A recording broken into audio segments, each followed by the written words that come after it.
Well, good midday, good midday, good midday, good midday, good mid. Excuse me, wonderful, absolutely unbelievable midday. And we are grateful to God for those of you who are with us. And I'm writing something down. And so I am grateful to God, excuse me, for the privilege and the opportunity to be able to come and to share with you on today. I say it all the time. This is the day that the Lord has made. We shall rejoice and be glad in it. And I mean every word of it. Good midday, Carletta. I mean every word of it. I mean every word of it. I mean every word of it, no matter how difficult and there will be difficult days. There will be difficult moments. There will be challenges that will take place. Cora, Carol, Timothy, thank y'all so much for being here. I appreciate y'all. Thank you, thank you, thank you. Kathy, I see you. Minister Sarah, Sherry, thank you. Rosier, thank you so much for being here with us. And when I think Pastor Lane, how are you? I got your message. I just got your message. I've got to find out what's going on with my phone. And I talked to Pastor Donald Jones in Cincinnati. He's got the same problem. Messages may not come through for 12 to 24 hours. So we got to have a conversation. Okay. Jemison, Chaplain Hearns, William, bless you, my friend. Thank you for being here, Linda. Good midday to each and every one of you. Carolyn, bless you. And so it all depends on what you want to do with your day. It all depends. Okay. Is that for me, Cora? Pam, how you doing? Thank you so much for being here. Listen, sometimes your day is determined by how you interact with it and deal with it. Because if you don't deal with the day will deal with you. You have to be able to take some control of what's going on. And so, I figured that. Christine, thank you for being here. I'm going to look at one verse. Hey, Kim, how is ye? I'm going to look at one verse, Tamika, one verse out of Mark chapter 9, verse 49. That's what I'm going to look at. Christy, thank you so much for being here. Valerie, tell Dad we said hello.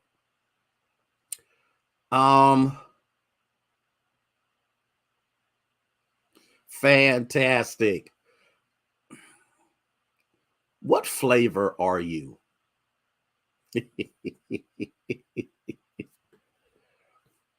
What flavor are you? Now, I didn't say, hey, Cynthia, how are, and Cynthia, thank you. Listen, I'm not talking about the flavor of ice cream. I'm not talking about the flavor of whatever. I'm talking about what is your flavor? What is your seasoning? What do you bring to the table? What do you bring into the lives of other people that causes them to feel that life is worth living? And it's very difficult to do if you don't feel it is. I think this is so important for us to see, to recognize, to grasp, and to allow it to be a part of our psychological makeup. And I talk about psychological makeups because everybody thinks that everything is spiritual. Sometimes some of the things that you have to deal with are in you. Elder James, bless you for being here. Thank you so much. Good midday to you. And then we justify not having good flavor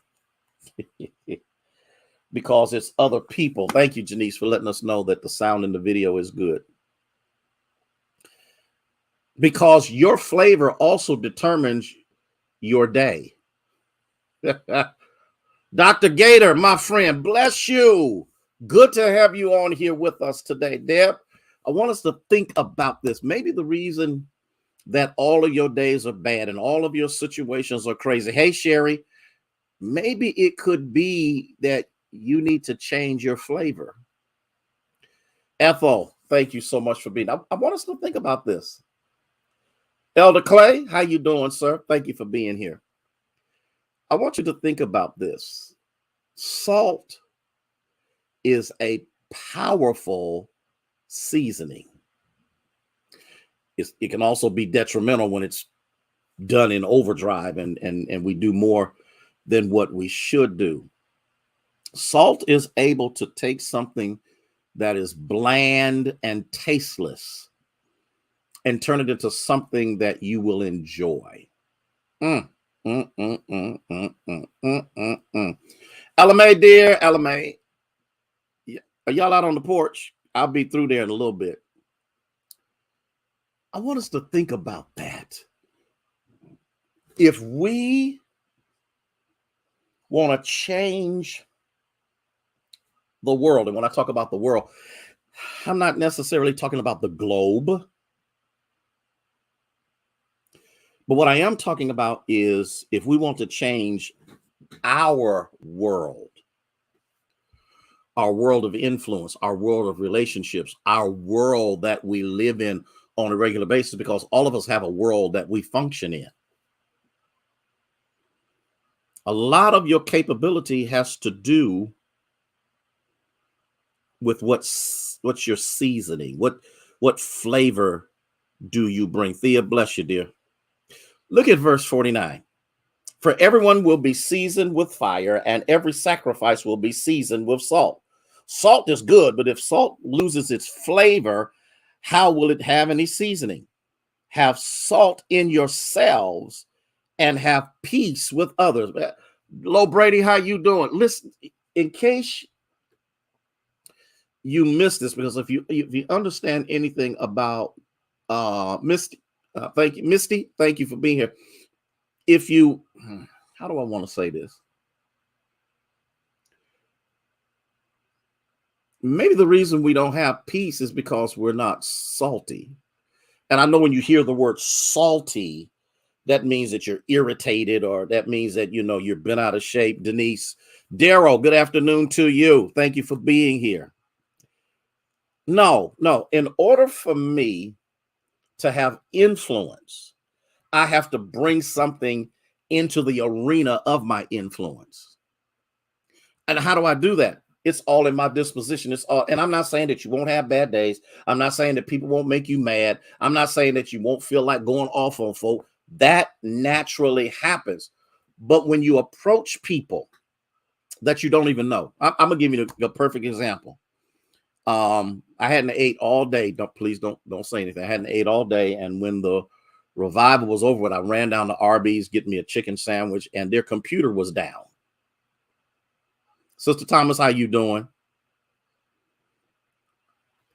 And so I leave Belmont, go over to Austintown, and I get there. Number one, when I tell you I was exhausted, still had to drive home, and it took forever for me to get to the window.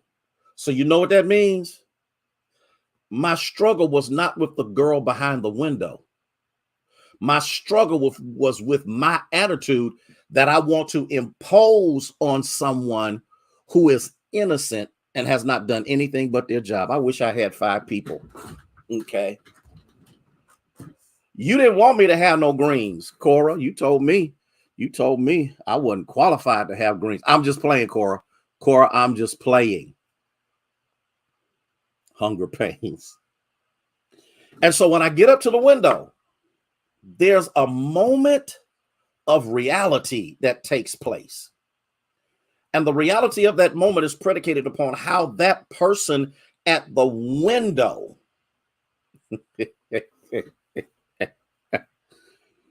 oh, don't be taking my hang. Let's see, I'm not gonna take it out on them. I was close. But when the girl was cordial, because you know, sometimes you can go to those places at night and you're interrupting them. And so I finally get my food, which was cold.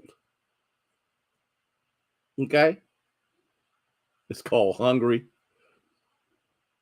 But she said, thank you so much. And I said, well, thank you, because I appreciate you providing what you have done. And when I tell you she went into shock, because she probably has been bombarded by negativity, though, the whole time. And then here this person is 10 o'clock at night coming through the drive-through line, and I'm trying to speak something into her while I get ready to eat this cold sandwich.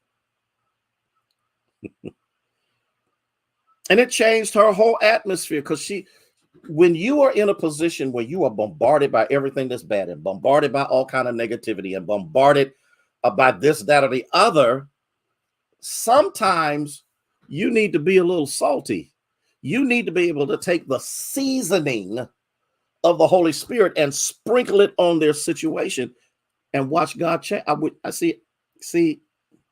He says all of us are going to be seasoned with fire, which means what? Every now and then we all got to go to the griddle. We all have to go to the grill. We all have to go there. And I don't care who you are, and I don't care how much you love the Lord, speak in tongues, roll under the pews. Every one of us will go to the grill. And in the midst of that, he says, and every sacrifice will be seasoned with salt, because guess what? Going to the grill isn't good enough if the grill does not prompt the seasoning.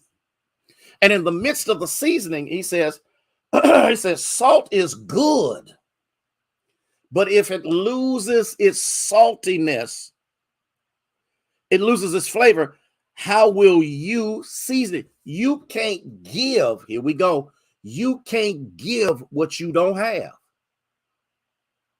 You can't bring seasoning into someone else's life and you yet still have not been seasoned. And when I talk about seasoning, I'm not talking about age. When I talk about seasoning, I'm dealing with the fact that you have been through enough in life for you to recognize when the enemy is trying to make a fool out of you or to discourage somebody else through you or whatever the case may be.